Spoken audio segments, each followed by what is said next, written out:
aprendemos.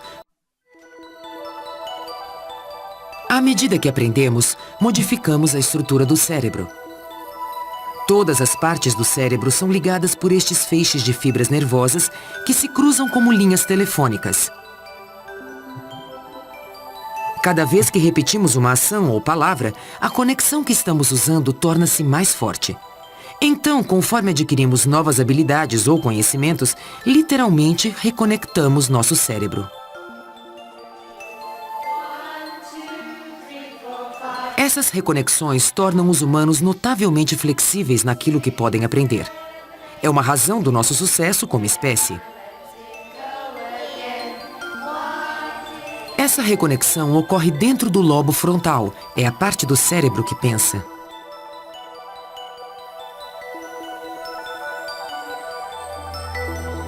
O lobo frontal atingiu a complexidade máxima nos humanos após bilhões de anos de evolução. O cérebro do nosso primeiro ancestral, o peixe, tinha apenas uma região frontal muito pequena, a fímbria, na esquerda. A área era responsável pela visão, o sentido mais importante do peixe. O lobo frontal cresceu rapidamente quando nossos ancestrais tornaram-se anfíbios. Quando os répteis evoluíram, essa se tornou a maior parte do cérebro. Nas aves, o lobo frontal expandiu-se ainda mais. Uma ave é mais inteligente que um réptil. Nos primeiros mamíferos, o crescimento do lobo frontal e da inteligência continuou, até que nos humanos a superfície pregueada do lobo frontal predomina.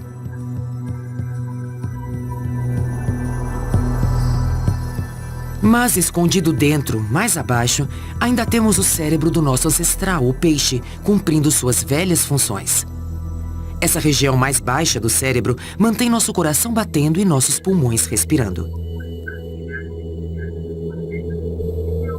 O cerebelo, que tem o formato de uma couve-flor, mantém o equilíbrio do nosso corpo. O cerebelo humano é o mais complexo no reino animal, talvez devido ao fato de ser mais difícil equilibrar-se em duas pernas do que em quatro. Sem o cerebelo, teríamos de nos concentrar para ficar eretos e para dar cada passo.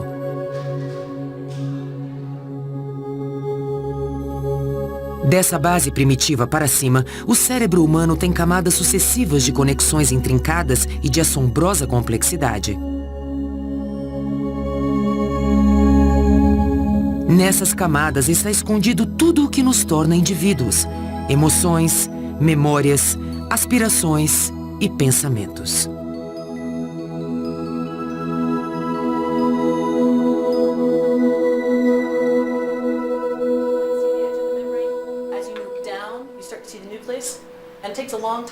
O cérebro humano atingiu sua atual complexidade e tamanho em apenas 5 milhões de anos, desde que a linhagem humana separou-se do chimpanzé. A história da evolução do cérebro é revelada através de alterações no crânio. Um chimpanzé moderno tem o cérebro ligeiramente menor do que um dos nossos possíveis ancestrais, o Australopithecus africanus, que viveu 3 milhões de anos atrás. Há 2 milhões de anos, um humano com um cérebro maior surgiu. Esse povo fez as primeiras ferramentas. Datando de 500 mil anos atrás, este crânio humano alojou um cérebro 2 vezes maior que o primeiro Australopithecus. O Homo erectus havia dominado a arte de usar o fogo. O cérebro humano atingiu o atual tamanho 130 mil anos atrás, mas levou outros 100 mil anos para alcançar a capacidade mental que temos hoje.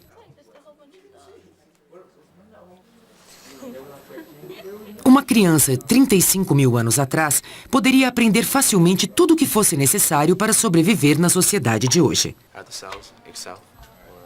As características humanas que então evoluíram, a autoexpressão e a curiosidade, ainda são o alicerce da sociedade.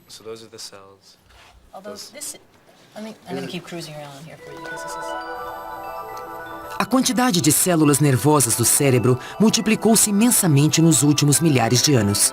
O cérebro corria o risco de superar o crescimento do crânio, mas foi salvo por um engenhoso trabalho de geometria.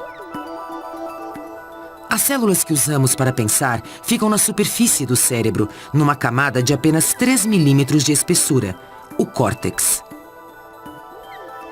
E uma superfície maior pode ser comprimida num tamanho menor através do enrugamento. Como uma folha de papel, o córtex enrugou-se e formou sulcos e pregas, os giros. Se tirássemos os giros, o córtex seria do tamanho de uma fronha. Com estes giros, superamos o poder de pensar até do maior cérebro animal. As células nervosas no córtex fazem tudo o que é exclusivo aos humanos: tomar decisões, dar opiniões, interpretar o que vemos e ouvimos e entender. O córtex forma 2 hemisférios diferentes, ambos repletos de feixes de nervos. As 2 metades têm modos diferentes de interpretar o mundo. O hemisfério esquerdo pensa em palavras, enquanto que o direito pensa em imagens e sentimentos.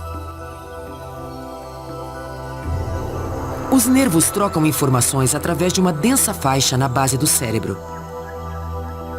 Cada ponto no hemisfério direito é conectado a um ponto correspondente no hemisfério esquerdo.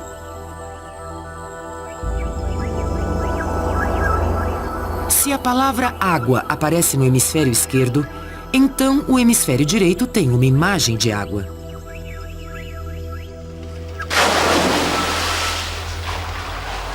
Para evitar qualquer discussão dentro do cérebro, um hemisfério, quase sempre o esquerdo, toma a última decisão.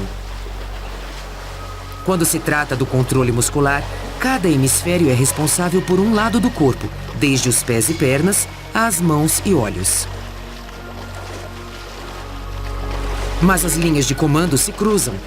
O lado esquerdo do corpo está conectado ao hemisfério direito do cérebro, enquanto as sensações do lado direito do nosso corpo terminam no hemisfério esquerdo. As regiões mais sensíveis comandam um número imenso de células nervosas, no centro da área sensorial, chamado de córtex sensitivo.